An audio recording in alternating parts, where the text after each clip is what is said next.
11వ రోజు కూడికలోనికి దేవుడు మనల్ని ప్రవేశింపజేసిన విధానాన్ని బట్టి దేవాది దేవునికి వందనాలు స్తోత్రం తెలియజేసుకుంటూ ప్రార్థన చేసుకొని నేటి కూడికను మనం ప్రారంభించుకుందాం. దయచేసి కళ్ళు మూసుకుందాం, తలలు వంచుదాం, ప్రార్థనలో ఏకీభవిద్దాం. మన మధ్యలో ఉన్న నాగలక్ష్మి గారు వచ్చి మరి ప్రార్థన చేయవలసిందిగా మనం చేస్తాం.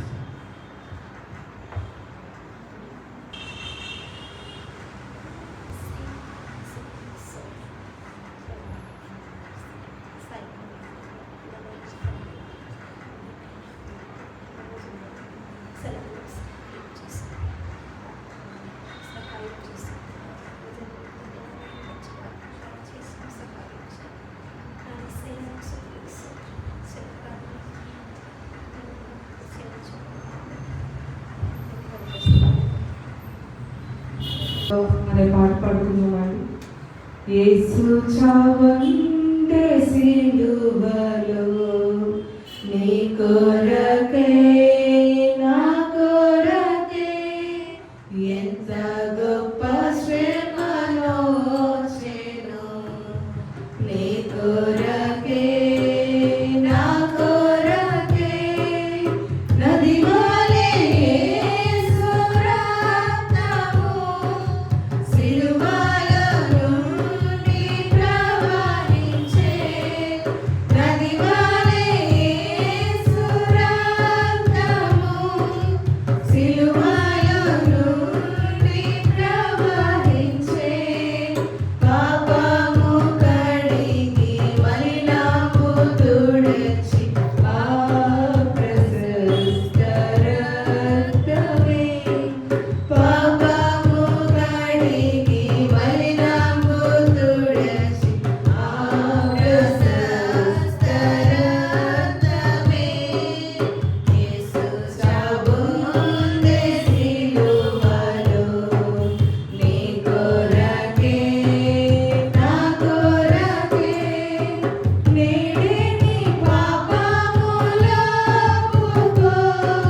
నీరక్తమే అనే పాట పాడుకుందామండి. ఎవరు పాడట్లేదు, మా వెంట దయచేసి పాడండి, క్లాప్స్ కూడా కొట్టండి. నీరక్తమే నీరక్తమే నన్ను శుద్ధీకరించు, నీరక్తమే బలము, నీరక్తమే నీరక్తమే నన్ను శుద్ధీకరించు, నీరక్తమే నా బలము, నీరక్తదాయే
అదిగదిగో అల్లదిగో కల్వరి మెట్టుకు దారదిగో ఆ ప్రభువును వేసిన సిలువదిగో అదిగదిగో గెత్సేమనే ఒక తోటదిగో ఆ తోటల ప్రార్థన స్థలమదిగో గెత్సేమనే ఒక తోటదిగో ఆ తోటల ప్రార్థన స్థలమదిగో ఈచటనే రుచి ప్రార్థించుడని ఈచటనే రుచి ప్రార్థించుడని పలికిన క్రీస్తు మాటదిగో పలికిన క్రీస్తు మాటదిగో అదిగదిగో అల్లదిగో కల్వరి మెట్టుకు దారదిగో ఆ ప్రభువును వేసిన సిలువదిగో అదిగదిగో శిష్యులలో ఇస్కరియోతు యూదా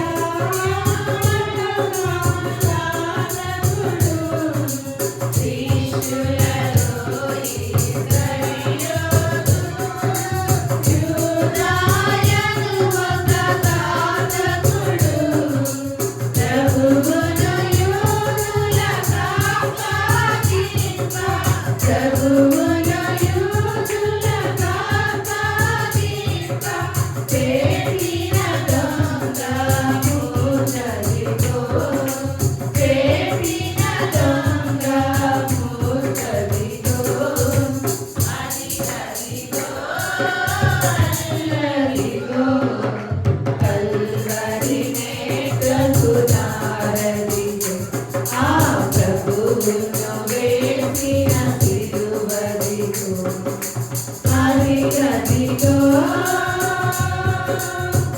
లేఖనములు నెరవేరుటకై ఈ లోకము పాపము పోవుటకై లేఖనములు నెరవేరుటకై ఈ లోకము పాపము పోవుటకై పావనుడేసుని రక్తములోన పావనుడేసుని రక్తములోన మూపరిరుగల మూటదిగో మూపరిరుగల మూటదిగో అదిగదిగో అల్లదిగో కల్వరి మెట్టుకు దారదిగో ఆ ప్రభువును వేసిన సిలువదిగో అదిగదిగో అలికాసుకునే గుంపదిగో ఆ పేతురు వంగిన స్థలమదిగో చలికాసుకునే గుంపదిగో ఆ పేతురు వంగిన స్థలమదిగో మూడవసారి వంగిన వెంటనే మూడవసారి వంగిన వెంటనే కొబరోయని కూరదిగో కొబరోయని కూరదిగో అదిగదిగో అల్లదిగో కల్వరి మెట్టుకు దారదిగో ఆ ప్రభువును వేసిన సిలువదిగో అదిగదిగో రాజవు నీవేనా మోదముతో నీవనాడే యూదుల రాజవు నీవేనా మోదముతో నీవనాడే నీలో దోషము కను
ప్రత్యేకమైన వందనాలు తెలియజేసుకుంటూ ఈ సమయంలో ఎవరైనా ప్రత్యేకమైన పాట పాడాలని ఆశ కలిగి ఉన్నట్లయితే వారికి సమయాన్ని అందజేస్తాం.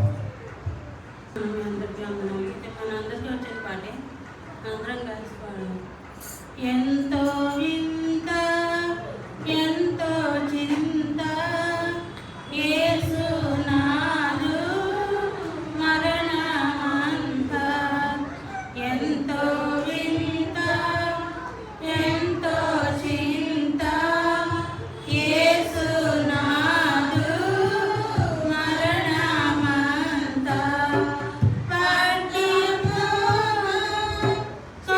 కొట్టిరంత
వినిపించిన లక్ష్మి గారికి ప్రత్యేకమైన వందనాలు తెలియజేసుకుంటూ ఈ సమయంలో దేవుని యొక్క వాక్యాన్ని మనం ధ్యానించుకుందాం. మన మధ్యలో సిస్టర్ స్రవంతి గారు ఉన్నారు. వారు ముందుకు వచ్చి ప్రార్థన చేసిన తర్వాత దేవుని యొక్క వాక్యాన్ని మనం ధ్యానించుకుందాం.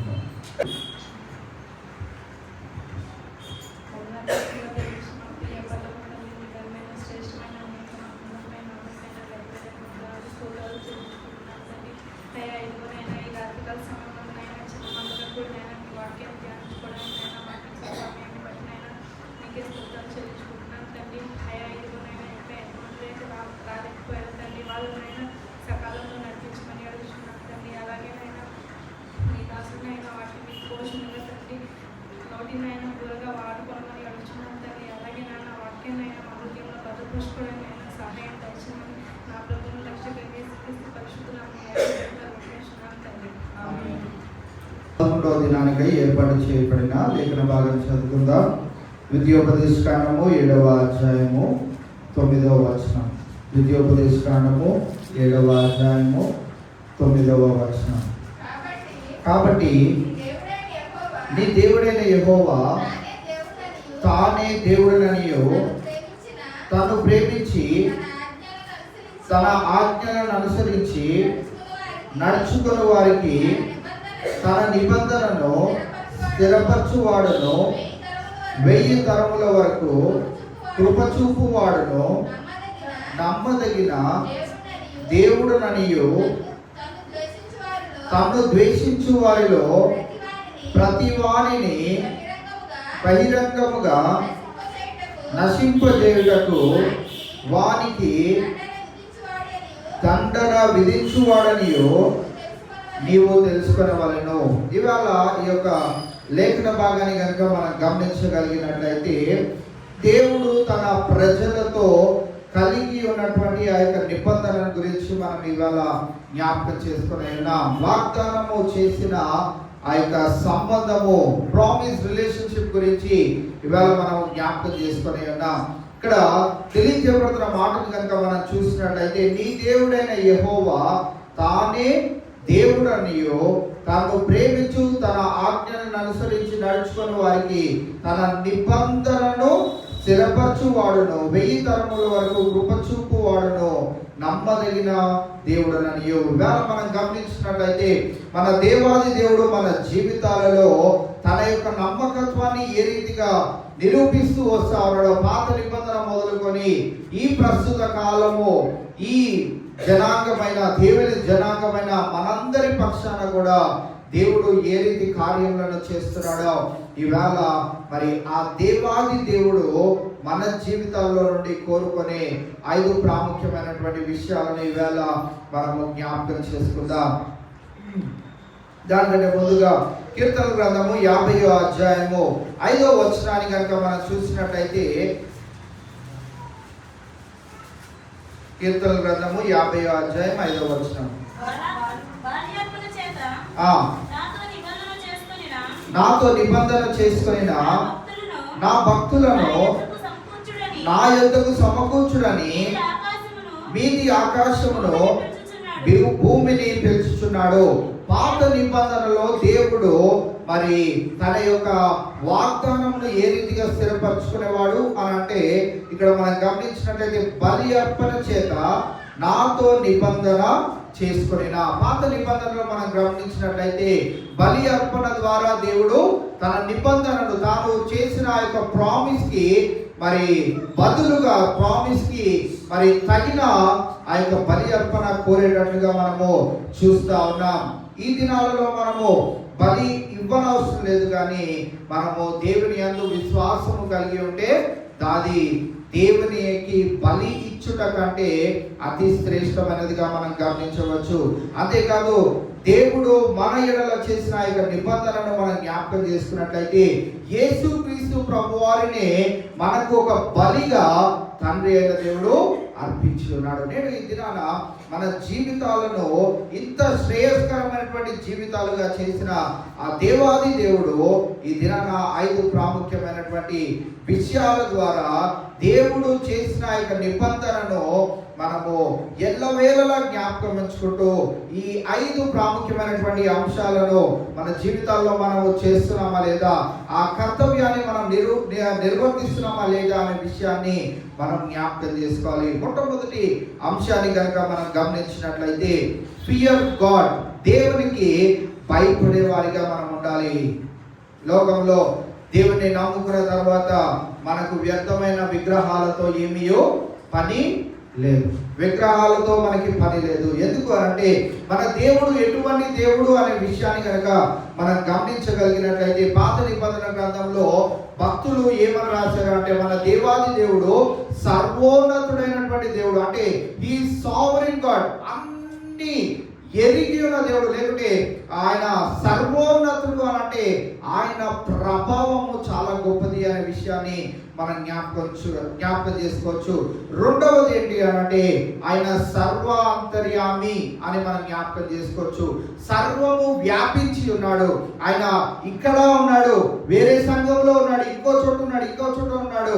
ఎక్కడైతే తన ప్రజలు ఉన్నారో అక్కడ తన నివాసమును చేసుకోగలిగిన గొప్ప దేవుడు మన దేవుడు. సెల్ఫ్ ఎగ్జిస్టింగ్ గాడ్ అని మనము చూడగలుగుతా ఉన్నాం. కావున ఇవాళ మన దేవునికి మనం ఎందుకు భయపడాలి? ఇతర మరి ఎలాంటి విధమైనటువంటి మూఢనమ్మకాలు మనం ఎందుకు భయపడకూడదు అని అంటే వాటికంటే అతీతమైన వాడు మన దేవాది దేవుడు. ఆయన సర్వోన్నతుడు, అంతేకాదు ఆయన సర్వ అంతర్యామి. కాబట్టి ఇవాళ అంత గొప్ప దేవాది దేవుణ్ణి మనము నిరంతరము ఆయనకు మనము భయపడవలసిన వారమై ఉంటా ఉన్నాం. రెండవదిగా మనం గమనించినట్లయితే వి షుడ్ వర్షిప్ గాడ్. రెండవది దేవుని మనము పూజించే వారిగా ఉండాలి. కీర్తన గ్రంథము 96వ కీర్తన 9వ వచనంలో మనం చూసినట్లయితే 96వ కీర్తన 9వ వచనంలో మనం చూసినట్లయితే పరిశుద్ధ అలంకారములు ధరించుకొని యెహోవాకు నమస్కారము చేయి, సర్వభూజనులారా ఆయన సన్నిధిని వణుకుడి. ఎలాంటి ఆభరణాలు ధరించుకొని ఆయనకు నమస్కారం చేయాలంటే ఇక్కడ పరిశుద్ధ అలంకారములను మనం ధరించుకొని యెహోవాకు నమస్కారము చేయుడి. ఈవేళ మనము గమనించినట్లయితే ఆయన మందిరానికి వచ్చే వేళ మనము పరిశుద్ధమైనటువంటి అలంకారాన్ని మనం ధరించుకోవాలి. ఆయన మన దేవాది దేవుడు, ఆయన ఉన్నటువంటి ఆ యొక్క రాజ్యము పరిశుద్ధమైనటువంటి రాజ్యము కనుక ఆయనను ఆరాధించేటప్పుడు, ఆయనకు నమస్కారము చేసేటప్పుడు, ఆయనకు స్తుతియాగము చేసేటప్పుడు, ఆయనకి ప్రార్థన చేసేటప్పుడు మనము పరిశుద్ధమైనటువంటి అలంకారములను మనం ధరించుకొని ఆయనను పూజించే వారిగా ఉండాలి అని వేళ కీర్తనకారుడు మనకు జ్ఞాపకం చేస్తా ఉన్నాడు. అందుకే అంటున్నాడు సర్వభూషణులారా ఆయన సన్నిధిని వణుకుడి. ఎందుకు ఆ పదాన్ని వాడాడు అంటే ఆయన పరిశుద్ధుడైనటువంటి దేవుడు, ఆయన నిత్యము పరిశుద్ధ అలంకారములతో ధరించుకొని ఉన్న దేవుడు కనుక ఆయనకు నమస్కారం చేసే వేళ మనము కూడా పరిశుద్ధమైనటువంటి అలంకారములనే ధరించుకొని ఆయనను పూజించ బద్దులమై ఉన్నాం. మూడవ ప్రాముఖ్యమైన విషయాన్ని మనం గమనించినట్లయితే వి షుడ్ సర్వ్ గాడ్. దేవునినే సేవించే వారిగా ఉండాలి. ఇదే ద్వితీయోపదేశ కాలంలో ఒక మాటను రాస్తాడు. ఏమని రాస్తున్నాడు అంటే మీరు నన్ను గనుక సేవించున్నట్లయితే మరి లోకము మిమ్మల్ని మరి నాశనము చేయడానికి సిద్ధంగా ఉన్నది అనే మాటలను ఇక్కడ రాయడం మనం చూస్తాం. ద్వితీయోపదేశ కాండము 28వ అధ్యాయము 47-48 వచనాలు కనుక మనం గమనించినట్లయితే నీకు సర్వ సమృద్ధి కలిగి ఉండి నీవు సంతోషముతో హృదయానందముతో నీ దేవుడైన యెహోవాకు నీవు దాసుడవు కాలేదు గనుక ఆకలి దప్పులతోనో వస్త్రహీనతతోనో అన్ని లోపములతోనో యెహోవా నీ మీదికి రప్పించు నీ శత్రువులకు దాసుడవగుదువు. వారు నిన్ను నశింపజేయు వరకు నీ మెడ మీద ఇనుప కాడి ఉంచుదురు. ఇక్కడ మనము గమనించినట్లయితే మనము దేవుణ్ణి సేవించడానికి సిద్ధముగా లేనట్లయితే, నేను ఈ దినాన సాయంకాలం చాలా అలసిపోయాను కనుక ఈరోజు పనంతా చేసి చాలా అలసిపోయాను, దేవుని మందిరానికి ఈరోజు ఏం వెళ్తాంలే అని కనుక కొద్దిపాటి మనము అత్యాసక్తిని కనుక లేకుంటే ఆసక్తి లేని వారు కనుక ఉన్నట్లయితే, ఇవాళ ఇక్కడ సెలవిస్తున్న మాటలను మనం చూస్తా ఉన్నాం కదా.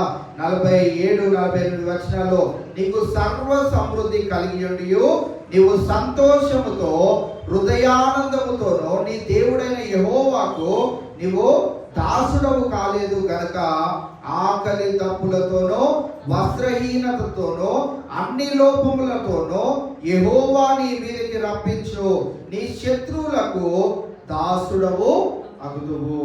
ఇవాళ మన శత్రువులుగా మరి ఈ లోకము మన గురించి ఎదురు చూస్తా ఉన్నది. అందుకే చాలాసార్లు దైవజనులు ఏమని చెప్తారు అంటే, మనము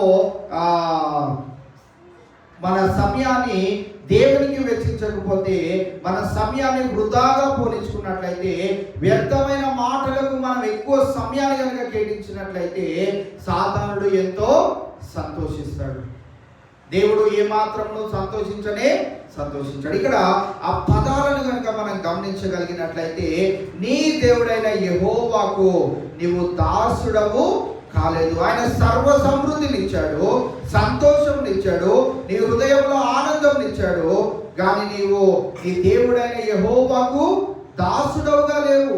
ఆయన ఇన్ని మేలు చేసినప్పటికీ నీవు ఆయనను సేవించకుండా నీవు ఉన్నావు గనుక, నేనున్నాను గనుక ఆయన అంటున్న మాట ఏంటిది అంటే, ఆకలి దప్పులతోనూ వస్త్రహీనతతోనూ అన్ని లోపములతోనూ యెహోవా నీ మీదికి రప్పించు, నీ శత్రువులకు దాసుడవు అగుదువు. ఇవాళ మన జీవితాలలో అనేకమైన కష్టాలు, అనేకమైన ఇబ్బందులు, అనేకమైన ఇరుకులు చూడడానికి గల కారణాలు మనం గమనించగలిగినట్లయితే, మనము దేవునికి అయిష్టముగా, దేవునికి దూరంగా, ఆయన సర్వ సమృద్ధిని కలుగు చేసిన మనం పెదవులు తెరిచి దేవుని ఆరాధించలేని పరిస్థితి, ఆయన మనకి మన హృదయంలో ఆనందాన్ని నింపిన మనం ఆనందభరితులంగా దేవుని మందిరానికి రాలేని పరిస్థితి, మన జీవితాల్లో దేవుడు సంతోషాన్ని నిలిపిన సంతోషము లేనటువంటి జీవితాలుగా మనము గడుపుతా ఉన్నాము గనక మన శత్రువులకు మనము దాసులం అవుతామని ఈవేళ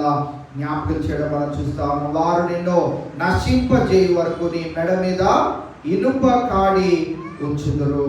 ఇవాళ మనము నేను దేవుడిని సేవించను, దేవుడు నా జీవితంలో ఏం చేశాడని నేను దేవుడిని సేవించాలి అని కనుక మన ప్రశ్న వేసినట్లయితే, ఒకసారి అలానే కూర్చొని మనము ఇంకో ప్రశ్న కూడా వేసుకోవాలి. దేవుడు నాకు సజీవమైనటువంటి మరి ఒక దినాన్ని నాకు అనుగ్రహించాడా లేదా? నా జీవితంలో సంతోషాన్ని నెలకొల్పాడా లేదా? నా హృదయంలో ఆనందాన్ని నెలకొల్పాడా లేదా? ఈ దినము తినడానికి ఆహారము, కట్టుకోవడానికి వస్త్రాలు, చేసుకోవడానికి ఉద్యోగాన్ని దేవుడు నాకు ఇచ్చాడా లేదా అని ఒకసారి మనం నెమరు వేసుకుంటే, ఇన్ని కార్యాలు చేసిన దేవాది దేవుని కనుక మనము సేవించినట్లయితే మనల్ని ఈ లోకపు అధిపతి అయినటువంటి సాతాను చేతుల్లోనికి బందీలుగా మనల్ని దేవుడు ఇవ్వనై ఉన్నాడు. వాడు ఏం చేస్తాడు? వాడు నిన్ను నశింపజేయ వరకు నీ మెడ మీద ఇనుప కాడి ఉంచుతాడు. కావున ఈవేళ మనము సమయము దొరికిన కొలది దేవుని సేవించే వారిగా ఉండాలి. నాలుగవదిగా మనం గమనించినట్లయితే, సాక్రిఫైస్ టు గాడ్, దేవునికి మనము ఒక అర్పణమును ఇవ్వాలి అని బైబిల్ గ్రంథం స్పష్టంగా మనకు తెలియజేస్తా ఉన్నది. ఏంటి ఆ అర్పణ అంటే, మరి సొలొమోను భక్తుడు సమూయేలు భక్తుడు జ్ఞాపకం చేస్తాడు. మొదటి సమూయేలు గ్రంథము 15వ అధ్యాయము 22వ వచనాన్ని కనుక మనం గమనించినట్లయితే, అందుకు సమూయేలు తను సెలవిచ్చిన ఆజ్ఞను ఒకడు గైకొనుట వలన ఒకడు దహన బలులను అర్పించుట వలన ఆయన సంతోషించున.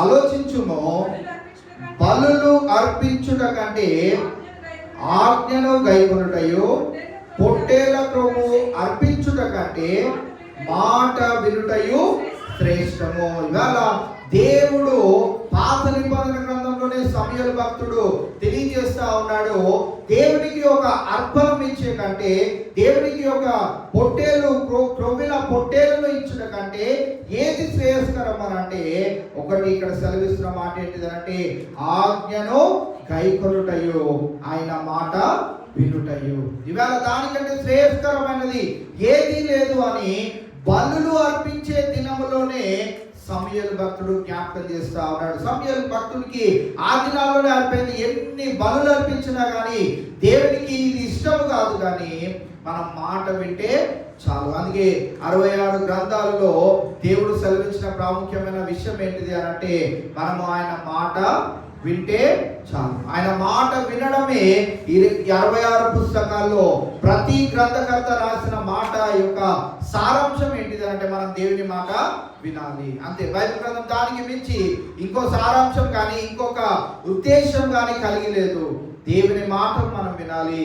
దేవుడు తనకి నచ్చిన విధముగా మన జీవితాలను మలుస్తూ ఉంటాడు. కాబట్టి ఇవాళ మనం గమనించినట్లయితే సమూయేలు తెలియజేస్తా ఉన్న మాటను మనం ఇక్కడ చూస్తా ఉన్నాం. బలులు అర్పించుట కంటే ఆజ్ఞను గైకొనుటయు, పొట్టేల క్రొవ్వును అర్పించుట కంటే మాట వినుటయు శ్రేష్టము. పౌలు భక్తుడు హెబ్రీయులకు రాసిన పత్రికలో కూడా ఒక మాటను తెలియజేస్తాడు. నేటి దినాల్లో మనము కూడా చేయవలసిన ఈ ప్రాముఖ్యమైన విషయాన్ని హెబ్రీయులకు రాసిన పత్రిక 11వ అధ్యాయము 15వ వచనాన్ని మనం చూసినట్టయితే, కాబట్టి ఆయన ద్వారా మనము దేవునికి ఎల్లప్పుడూ స్తుతియాగము చేయుదుము, అనగా ఆయన నామమును ఒప్పుకొనుచు జీవ ఫలములు అర్పించుదుము. ఇక్కడ మరి పౌలు భక్తుడు హెబ్రీయులకు రాస్తూ తెలియజేస్తున్న మాట ఏంటి అంటే, ఆయన ద్వారా మనము దేవునికి ఎల్లప్పుడూ స్తుతియాగము చేయుదము, అనగా ఆయన నామమును ఒప్పుకొనుచు జీవ ఫలములను అర్పించదము. జీవ ఫలములు అని అంటే ఫ్రూట్స్ ఆఫ్ లిప్స్. నీ పెదవుల్లో నుంచి ఎప్పుడు రావాల్సింది ఏంటిది అంటే స్తుతి. స్తుతులు దేవునికి మనము దేవుని మందిరానికి వచ్చినప్పుడే కాదు, కానీ చేసిన ప్రతి ఒక్క కార్యమును బట్టి మనం ఆయనకు స్తుతి యాగము చేయొచ్చు. దేవా, ఈ దినాన నేను ఉద్యోగానికి వెళ్ళి రాగలుగుటకు నువ్వు ఇచ్చిన భద్రతను బట్టి, క్షేమాన్ని బట్టి నీకు వందనాలు. ఇది స్తుతి. కావున ఇవాళ ఇక్కడ పౌలు భక్తుడు కూడా మనకు జ్ఞాపకం చేస్తా ఉన్నాడు, ఆయన నామమును ఒప్పుకొనొచ్చు జీవ ఫలములను మనం అర్పించే వారిగా ఉండాలి అని ఇవాళ పౌలు భక్తుడు కూడా జ్ఞాపకం చేస్తా ఉన్నాడు. దేవుడు కోరుకొని ఆ బలిని మనం అనుదినము ఇవ్వగలిగే వారిగా ఉండాలి. పాత నిబంధన గ్రంథంలో బలి అయితే మన స్తోమత కొలది మనం ఇవ్వగలిగే వారిగా ఉండవచ్చు. మనకి పొట్టేలు నుండి ఆస్తి బాగా ఉన్నట్లయితే రోజుకో పొట్టేలు కొని ఒక పొట్టేలు ఇచ్చేవారమేమో. అంత బాగా ఆస్తి లేనట్లయితే నెలకు ఒకసారో సంవత్సరానికి ఒకసారో ఇచ్చేవారమేమో. ఈ దినాన ఏ ఖర్చు లేకుండా మనము బలి అర్పణగా దేవునికి మన స్తుతియాగము చేయవచ్చు అని ఇవాళ దేవుడు మనకి జ్ఞాపకం చేస్తా ఉన్నాడు. కావున ఇవాళ దేవునికి మనం అర్పించవలసిన అర్పణ ఏంటిది అని అంటే, ఆయన మాట వినుటయు, ఆయన ఆజ్ఞలను గైకొనుటయు, మన పెదవుల ద్వారా ఆయనకు స్తుతియాగము చేయుటయు. ఈ మూడు దేవునికి ఇష్టమైన బలి అర్పణలుగా మనం చూస్తా ఉన్నాం. 4వదిగా మనం గమనించినట్లయితే, మనం ఎన్నడూ కూడా ఆయన చేసిన మేళ్లను మర్చిపోకూడదు. ఆయన ద్వేషించేటట్లుగా మన జీవితాలలో మనము ఏం చేశావు దేవా అనే ప్రశ్న తిరిగి ఆయనకు వేయకుండా, ఎన్నో మేలు నా జీవితంలో చేశావు, అందుని బట్టి నీకు వందనాలని ప్రతి దినము ప్రతి క్షణము మనం ఆయనకు కృతజ్ఞతాస్తుతులు చెల్లించే వారిగా ఉండాలి. అందుకే 103వ కీర్తనలో దావీదు భక్తుడు ఏం సెలవిచ్చాడు? నా ప్రాణమా యెహోవాను సన్నతించుము, నా అంతరంగమున సమస్తం ఆయన పరిశుద్ధ నామమును సన్నతించుము. నా ప్రాణమా యెహోవాను సన్నతించుము, ఆయన చేసిన ఉపకారములలో కొన్ని మరొకమా, దేనిని మనం మర్చేవారిగా ఉండకూడదు. దేనిని మనం మరవకూడదు.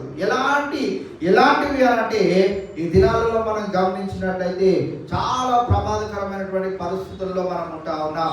ఉద్యోగానికి వెళ్ళి రావడానికి కూడా భద్రత లేని క్షణాలు మనం చూస్తా ఉన్నాం. హైదరాబాద్ సిటీలో కూడా మనం గమనించినట్లయితే ఎంత సేఫ్గా అయితే హైదరాబాద్ సిటీ ఉంటుందో, అర్ధరాత్రి ఎవరైనా ఉద్యోగాలు, ఇప్పుడు మన బిడ్డలు కూడా ఉద్యోగాలు చేస్తున్నప్పుడు నైట్ షిఫ్ట్ కూడా చేస్తూ ఉంటారు. నైట్ షిఫ్ట్లో వచ్చినప్పుడు చాలా ప్రమాదాలు వారికి జరుగుతూ ఉంటాయి. కొంతమంది దుండగులు కూడా వారిని అక్కడికక్కడ ఆపివేసి వారి దగ్గర ఉన్నామని లాక్కునే అనుభవాలు కూడా చాలా మంది జీవితాల్లో నేను చూశాను. కానీ ఈవేళ మనం గమనించినట్లయితే మనం క్షేమకరంగా తిరిగి మన గృహానికి వస్తున్నాం. పక్కన షాప్కి వెళ్ళి రావడం కూడా ఈ దినాల్లో చాలా కష్టతరంగా ఉన్నది. ఎవడు ఎలా వచ్చి, మా రోడ్ చాలా బిజీగా ఉంటుంది. నైట్ మాకు 12 వరకు వెహికల్స్ తిరుగుతూనే ఉంటాయి. వెహికల్స్లో కొంతమంది ఇంకా లైసెన్స్ కూడా రాని పిల్లలు ఎలా వెళ్తారంటే చాలా స్పీడ్గా వెళ్తారు. ఎప్పుడైనా నేను బయట ఉన్నప్పుడు చూస్తే వాళ్ళు 2-3గా వెళ్తారు బండ్ల మీద. అలా వెళ్ళినప్పుడు చాలా ప్రమాదం. ఎందుకంటే రోడ్ మీద గేట్స్ కూడా ఎలా ఉంటాయంటే, రోడ్ మీద బయటకు ఓపెన్ చేసి గేట్స్ కొన్ని ఉంటాయి. ఎవరైనా సడన్గా గేట్ ఓపెన్ చేశారనుకోండి, వాళ్ళు వచ్చే స్పీడ్కి గుద్దుకున్నారంటే ఇంకా అయిపోయినట్టు. సో అలాంటి ప్రమాదకరమైనటువంటి దినాల్లో ఉంటా ఉన్నాం. చాలా మంది మనం చూస్తూ ఉంటాం, మనం కరెక్ట్గానే వెళ్ళిన వాడు తప్పు రూట్లో వచ్చి గుద్దేసి కూడా చనిపోయిన వాళ్ళు చాలా మంది ఉంటా ఉన్నారు. కావున ఈవేళ దేవుడు అనేకమైన పరిస్థితుల్లో నుండి కొంతమందిని ఇలా తప్పిస్తాడు దేవుడు. సో అలాంటి ప్రమాదకరమైనటువంటి అనేకమైన పరిస్థితుల్లో నుండి మనల్ని కాపాడుతున్నాడు. ఎంతో మంది హాస్పిటల్లో అనారోగ్య పరిస్థితుల్లో ఉంటే నేను క్షేమకరంగా ఆరోగ్యంగా ఉన్నాము అని అంటే మనము దేవాది దేవుడు చేసిన ప్రతి ఉపకారమును మనం ఏం చేయాలంట? మరిచేవారిగా ఉండకూడదు. ఆయన చేసిన ఉపకారములలో దేనిని కూడా మనము మరవకూడదు. దినము ఆయన అనేకమైన ఉపకారములను చేస్తున్న వేళ మనము దేనిని కూడా మరిచేవారిగా ఉండకుండా ఉన్నప్పుడు ద్వితీయోపదేశకాండంలో 7వ అధ్యాయము 9వ వచనంలో తెలియజేయబడినట్లుగా ఆయన వాగ్దానము మన జీవితాల్లో నెరవేర్చబడుతుంది. మరి ఒకసారి ఆ వాగ్దానం చదివినట్లయితే, నీ దేవుడైన యెహోవా తానే దేవుడననియు తనను ప్రేమించు తన ఆజ్ఞలను అనుసరించి నడుచుకుని వారికి తన నిబంధనను స్థిరపరచువాడుననియు 1000 తరముల వరకు కృప చూపువాడుననియు నమ్మదగిన దేవుడుగాను ఆయన మన జీవితాల్లో ఉంటాడు. అలా దేవుడు మన జీవితాల్లో ఉండాలి అని అంటే మొట్టమొదటిగా మనం ఏం చేయాలి? ఆ దేవాది దేవునికి భయపడే వారిగా ఉండాలి. రెండవది ఆయనను పూజించే వారిగా ఉండాలి. మూడవది ఆయనను సేవించే వారిగా ఉండాలి. నాలుగవది మనం గమనించినట్లయితే ఆ దేవాది దేవునికి ఒక అర్పణను మనం ఇచ్చేవారిగా ఉండాలి. 3 ప్రాముఖ్యమైనటువంటి అర్పణలను నేను తెలియజేశాను. 5వదిగా మనం గమనించినట్లయితే ఆయన చేసిన ఉపకారములలో దేనిని కూడా మనము మరవకుండా ఉన్నప్పుడు ఆయన మనకు నమ్మదగిన దేవుడుగా ఉంటాడు. ఒకవేళ ఆ రీతిగా మనం లేనట్లయితే తర్వాత కూడా ఏమని రాయబడి ఉన్నది? తను ద్వేషించు వారిలో అనంటే మాట వినేవారికి దేవుడు పైనవన్నీ చేస్తాడు. ద్వేషించు వారు అనంటే నేను దేవుడు రోజు తిప్పుతాను అన్న వాళ్ళే కాదు, దేవుడు మాట కూడా వినని వాళ్ళు దేవుని దృష్టిలో ఆయనను ద్వేషిస్తున్న వారే. కావున మనం గమనించినట్లయితే ఆయనను ద్వేషించు వారు అనగా ఆయన మాటను వినని వారిలో ప్రతి వారిని బహిరంగముగా నశింపజేయుటకు వారిని దండన విధించు వాడుననియో నీవు తెలుసుకొనవలెను. నేటి ఈ దినాన దేవుడు మన జీవితాలలో ఆయన మనల్ని ద్వేషించే ఆ పరిస్థితులను తెచ్చుకోకుండా ఆయన ఎలాగైతే నమ్మదగిన దేవుడుగా ఉంటా ఉన్నాడో, ఆయన ప్రేమ ఎలాగైతే మన మీద పరిపూర్ణముగా కుమ్మరింపజేస్తా ఉన్నాడో, ఆయన నిబంధనను ఎలాగైతే స్థిరపరచుకొని ఉన్నాడో, ఇవాళ మనము కూడా ఆయనకు నమ్మదగిన బిడ్డలుగా ఉండగలిగినప్పుడు, ఆయనను ప్రేమించే బిడ్డలుగా మనం ఉండగలిగినప్పుడు, ఈ 5 ప్రాముఖ్యమైన అంశాలను మన జీవితంలో సమయం దొరికిన కొలది ఆయనతో మనము జీవించగలిగినప్పుడు, ఆయననే మనము జ్ఞాపకం చేసుకుంటూ నెమరు వేసుకుంటూ ఆయనకు కృతజ్ఞతాస్తుతులు చెల్లించే వారిగా మనం ఉండగలిగినప్పుడు దేవుడు పైన చెప్పిన మాటలన్నింటినీ మన జీవితాల్లో నెరవేరుస్తాడు. కాబట్టి ఈ దినాన ఆయన మాటను వినేవారిగా, ఆయన ఆజ్ఞలను నెరవేర్చేవారిగా, మన పెదవుల నుండి అనుదినము అనుక్షణము ఆయనకు స్తుతియాగము చేసేవారిగా ఉండగలిగినప్పుడు దేవుడు మన జీవితాలలో ద్వితీయోపదేశ కాండము 7వ అధ్యాయం 9వ వచనంలో చదువుకున్న రీతిగా ఆయన నిబంధనను మన జీవితాలలో స్థిరపరుస్తాడు. ఆయన నమ్మదగిన దేవుడుగా మన జీవితాలలో ఉంటాడు. ఇది నా వాక్యం విన్న మనందరికీ దేవుడు అట్టి రీతిగా సహాయం చేసి ముందుకు నడిపించను గాక. పరిశుద్ధాత్మ దేవుడు మాటలు మనందరి వెన్నిలో భద్రపరచును గాక. ప్రార్థన చేసుకుందాం. చివరి ప్రార్థనతో ఈ యొక్క కూడికను మనం ముగించుకుందాం. దయచేసి కళ్ళు మూసుకుందాం, తలలు వంచుదాం. మరి చెప్పబడుతున్న అంశాలను ఒకసారి మనం నెంబర్ వేసుకొని మనం ప్రార్థనలో ముందుకు కొనసాగుదాం. మరి 10th క్లాస్ ఎగ్జామ్స్ రాసిన ఆరోన్ పాల్, అలాగే నాగమణి గారి యొక్క మనవడు జశ్వంత్ గురించి ప్రార్థించేద్దాం. ఇంటర్మీడియట్ ఫస్ట్ ఇయర్ అలాగే సెకండ్ ఇయర్ ఎగ్జామ్స్ రాసిన బిడ్డల గురించి ప్రార్థించేద్దాం. అలాగే నీట్ ఎంసెట్ ఎంట్రన్స్ ఎగ్జామ్స్ కొరకు ప్రిపేర్ అవుతున్న బిడ్డల కొరకు ప్రార్థన చేద్దాం. అలాగే గర్భిణీ స్త్రీల గురించి ప్రార్థన చేద్దాం. రుద్రమ్మ గారు, రాణి గారు, అలాగే రేష్మ, ఈ బిడ్డల ముగ్గురు గురించి ప్రార్థన చేద్దాం. అలాగనే మరి అనారోగ్య పరిస్థితుల్లో ఉన్న బిడ్డలు జ్ఞాపకం చేసుకుందాం. సంతోష గారికి ఆర్థరైటిస్తో బాధపడుతూ ఉన్నారు, వారి గురించి ప్రార్థన చేద్దాం. అలాగే విజయలక్ష్మి గారి గురించి కూడా ప్రార్థన చేద్దాం. వారు కూడా కన్ను ఆపరేషన్ నిమిత్తమై ఏలూరు వెళ్ళి ఉన్నారు. వారు ఆపరేషన్ జయప్రదంగా జరిగి తిరిగి మన మధ్యలోనికి సాక్షి బిడ్డగా వచ్చినట్లు మరి మనము వారి గురించి ప్రార్థన చేద్దాం. అలాగే మరి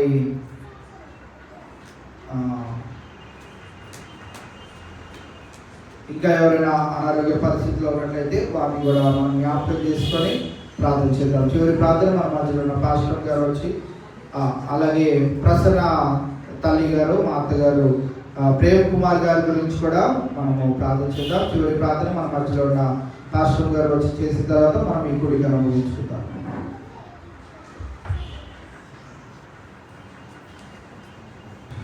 మహోన్నతుడా, మహాపరిశుద్ధుడా, మీ పరిశుద్ధ నామానికి వందనాలు, స్తోత్రాలు, స్తుతులు చెల్లిస్తున్నాను తండ్రి.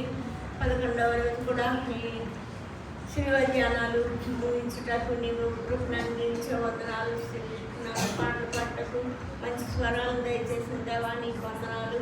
నేను మంచి వాక్య వాగ్దానంతో మమ్మల్ని నింపిన తండ్రి నీకు వందనాలు. మరొకసారి మమ్మల్ని తండ్రి నాయన హెచ్చరించిన విధానం బట్టి నీకు వందనాలు చెల్లిస్తున్నాను ప్రభువా.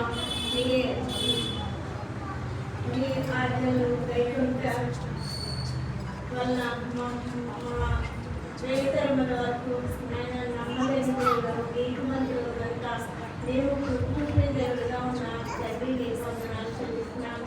నేను భయభక్తులు ఉంటుటకు, నిత్యము నిన్ను వెంటవారంగా ఉంటుటకు, నిన్ను సేవించే వారిగా ఉంటుటకు, నిన్ను స్థుతియాగం చెల్లించే వారిగా ఉంటుటకు, నీకు పర్యాటకము కోరిన తండ్రి నీకు వందనాలు చెల్లిస్తున్నాను. నేను అర్పణను తీసుకొని నేను పరిసరికి రావాలన్న ప్రభావ నీకు వందనాలు చెల్లిస్తున్నాను. ముఖ్యంగా మీ మాట వినే శక్తిని దయచేయండి. నేను సర్లు నిర్లక్ష్యం చేసి నీ మాట వినక మేము అపరాధంలో పడిపోతున్నాను. ఆయన దాన్ని క్షమించి నీ మాట వినే జ్ఞానాన్ని దయచేయండి. వాక్యం స్తోత్రాలు. వాక్యం హృదయంలో భద్రం చేసుకునే కృపను దయచేయమని ప్రార్థన చేస్తున్నాము. అనారోగ్యంగా ఉన్న బిడ్డలను జ్ఞాపకం చేసుకుంటున్నాం నాయన ప్రభా. సంతోషం జ్ఞాపకం చేసుకుంటున్నాం. కానీ సంపూర్ణ ఆరోగ్యం దయచేయండి. వాడానికి జ్ఞాపకం చేసుకుంటున్నాం నాయన. సంపూర్ణ ఆరోగ్యం దయచేయమని ప్రార్థన చేస్తున్నాను. అలాగే ప్రేమ కుమారుని జ్ఞాపకం చేసుకున్నాం. ఆ బిడ్డ జరిగిన ఆపరేషన్ కూడా సక్సెస్ఫుల్గా జరుగుటకు మంచి ఆరోగ్యం దయచేసి మరి తిరిగి కోలుకొని నీ సాక్షి బిడ్డగా జీవించటకు నీకు దయచేయమని ప్రార్థన చేస్తున్నాను. అలాగే కిడ్నీ ఆపరేషన్ జరిగిన చిన్నబాబుని జ్ఞాపకం చేసుకుంటున్నాను నాయన. మంచి ఆరోగ్యం దయచేయండి. అలా అట్టి పరిస్థితిలో ఉన్న ప్రతి ఒక్కొక్కరిని జ్ఞాపకం చేసుకుంటున్నాను. మంచి ఆరోగ్యం దయచేసి నువ్వేమని ప్రార్థన చేస్తున్నాను. అలాగే ప్రార్థనా సభలో ఉన్న పరీక్షలు రాయించిన బిడ్డలు ఆరోగ్య జస్వంత్ ప్రార్థన చేస్తున్నాం. ఇంకా ఒక ఎగ్జామ్ రాయాలి ప్రభావ రాసి రాసిన వాటిలో మంచి మార్కులు సంపాదించుకుంటాం. నీకు దయచేయండి. ఇంకా ఎగ్జామ్ కోసం మంచి సిద్ధపాటు దయచేయమని ప్రార్థన చేస్తున్నాం. First year, second year, inter exams రాస్తున్న సిద్ధపడుతున్న బిడ్డలను జ్ఞాపకం చేసుకుని వారికి మంచి సిద్ధపాటును దయచేయండి. ఎంసెట్ కోసం, నీట్ కోసం ఎగ్జామ్కి ప్రిపేర్ అవుతున్న బిడ్డలను జ్ఞాపకం చేసుకుంటున్నాం నాయన. అలాగే గర్భిణీ స్త్రీలను జ్ఞాపకం చేసుకుంటున్నాం నాయన. రుద్రమును, రాణిని, రేష్మాన్ని జ్ఞాపకం చేసుకుంటున్నాం. వారికి మంచి ఆరోగ్యకరమైన బిడ్డలు దయచేయమని ప్రార్థన చేస్తున్నాను. అలాగే గర్భం లేని వారిని కూడా జ్ఞాపకం చేసుకుంటున్నాం. నేను ఇప్పుడు చూపించమని ప్రార్థన చేస్తున్నాను. అలాగే ఎవరైతే హృదయవాంఛల్లో మీ పాద సన్నిధికి వచ్చి ఉన్నారో వారి హృదయవాంఛలు తీర్చి మీరే మహిమ ఘనత పొందమని నా ప్రభువును రక్షకుడైన యేసు నామాన్ని వేడుకుంటున్నాను తండ్రి. ఆమేన్. తన సన్నిధిని మనకు తోడుగా ఉంచి జయప్రదంగా 11వ రోజు కూడికను జరిగించిన విధానం బట్టి దేవాది దేవునికి వందనాలు తెలియజేసుకుంటూ పాల్పొందులు పొందిన మీ అందరికీ కూడా ప్రత్యేకమైన వందనాలు తెలియజేసుకుంటూ రేపటి దినాన తిరిగి సాయంకాలం 7:30 గంటలకు జరగబోయే కూడికలో మనం అందరము పాలిభాగస్తులు ఉన్నాం. దేవుడు మిమ్మల్ని దీవించి ఆశీర్వదించుగాక.